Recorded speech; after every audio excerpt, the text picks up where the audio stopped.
might be wondering, if this is a 4-part series and is covering 12 months, why am I not just splitting it into 4 sections of 3 months? Well, to answer that question, I got incredibly ill around, let's say, the middle of the year, and I couldn't really play much around that time.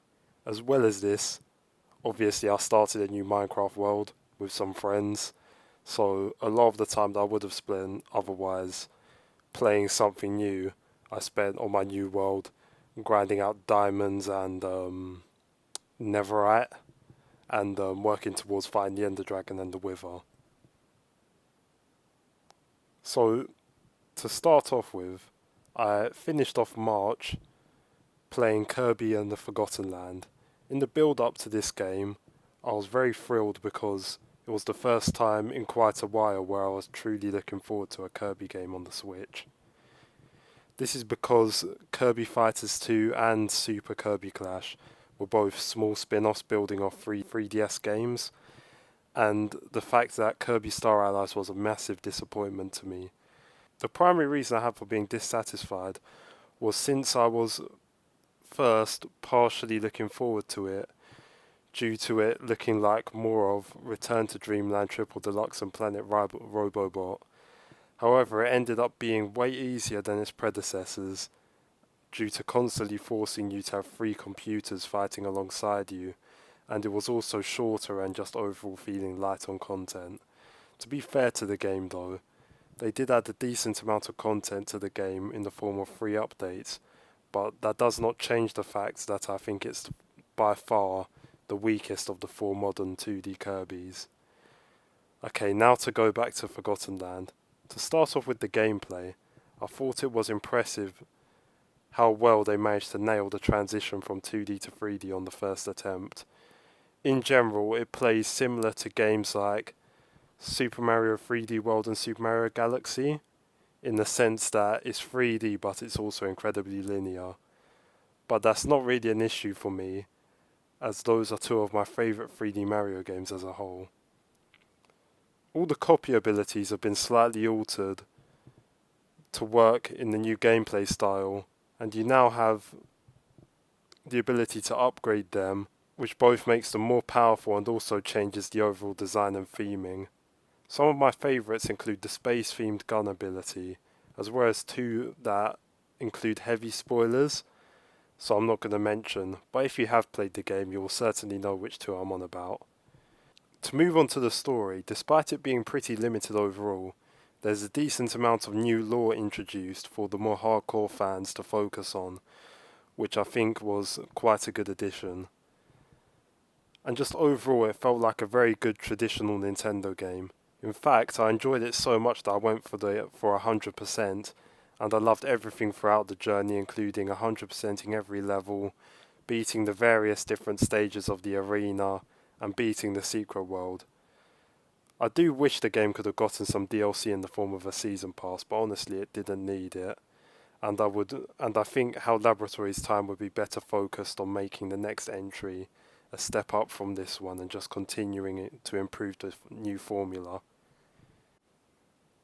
So at the start of April, I finally got the chance to start another gaming journey that I have been thinking about starting for a while now, with the final push being that Sora got included in Super Smash Bros. Ultimate in the form of DLC. Seeing various characters from Final Fantasy VII, which I had only gotten introduced to recently, thanks to the remake, alongside characters like Mickey, Donald and Goofy, who I've been aware of for over a decade and a half, was honestly so bizarre, but I was left stunned by how natural they made it all feel. If I'm being honest though, the gameplay did feel incredibly dated, which is to be expected of a game that was originally on the PS2, and I struggled to get through the game because of how little I was enjoying it at times.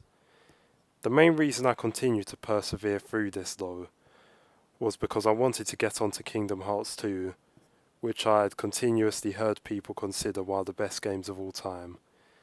Some of the bosses towards the end of the game, like the fights between Riku and Ansem, had me almost bursting a blood vessel, but in the end I managed to beat the game, and I've been able to look back on my journey fondly.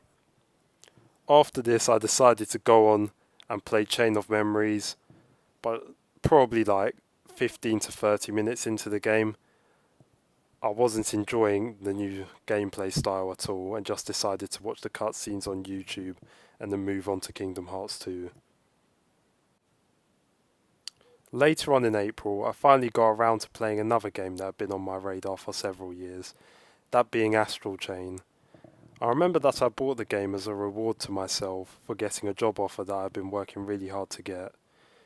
This was also my first experience with a Platinum Games title, and based off how much I enjoyed the game, it definitely won't be my last.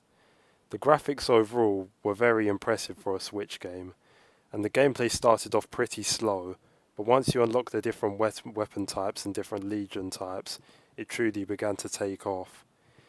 If I'm honest, the story was a bit cliche, but I wasn't primarily playing the game for the story, so it didn't bother me too much. I really liked the way that they mixed in the slower detective sections in between the fast-paced action sections, as it was a nice pace changer and also made me feel more like a police officer.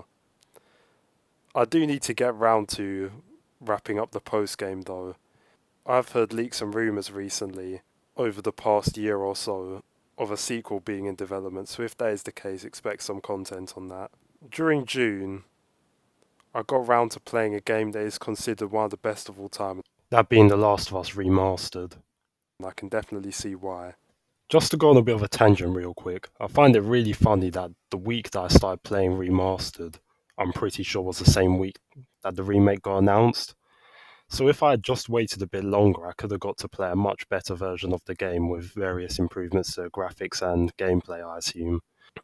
Despite the fact that I've already played the game, I'm still heavily considering playing the remake at some point. I think it could make a really good experience for like a replay in like a year or two.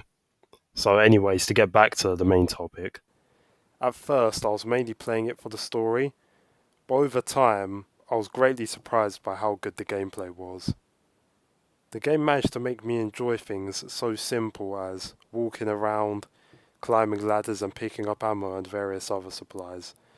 The micromanaging was handled really well, and I loved thinking up strategies of how to efficiently use my supplies during every encounter with the infected and other survivors, and deciding when to use each weapon. Obviously, the story was amazing, watching Joel and Ellie's relationship grow from acquaintances to something more like a father and daughter bond.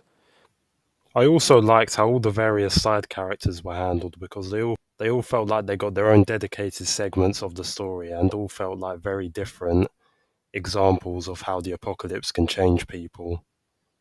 I adored the ending as well, and I'm looking forward to eventually playing the sequel despite the mixed opinions I've seen about it online.